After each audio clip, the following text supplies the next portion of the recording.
તો અમરેલીના રાજુલામાં જળ સંમેલન માટે અમરીશ ડેર સક્રિય થયા છે। ત્યારે આવતીકાલે રાજુલામાં જળ સંમેલન કાર્યક્રમ યોજવામાં આવશે, જેમાં અમરીશ ડેર વેપારીઓને રૂબરૂ મળી આમંત્રણ પાઠવ્યું છે। ત્યારે મોટી સંખ્યામાં આગેવાનો સાથે શહેરમાં મુલાકાત કરી હતી। તો ભાજપમાં જોડાયા બાદ પ્રથમ વખત રાજુલા પ્રવાસ કર્યો છે। ત્યારે વિધાનસભા ચૂંટણીને લઈને રાજકીય ગરમાવો થઈ ગયો છે। ત્યારે કાર્યક્રમમાં ડેરનું શક્તિ પ્રદર્શન માનવામાં આવી રહ્યું છે।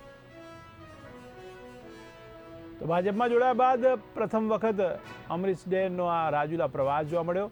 ત્યારે મોટી સંખ્યામાં આગેવાનો સાથે તેમની શહેરમાં મુલાકાત થઈ હતી। તો ભાજપમાં જોડાયા પ્રથમ વખત રાજુલાનો પ્રવાસ કરી રહ્યા છે। ત્યારે વિધાનસભાની ચૂંટણીને લઈને પણ રાજકીય ગરમાવો જોવા મળી રહ્યો છે। ત્યારે કાર્યક્રમમાં ડેરનું શક્તિ પ્રદર્શન પણ માનવામાં આવી રહ્યું છે।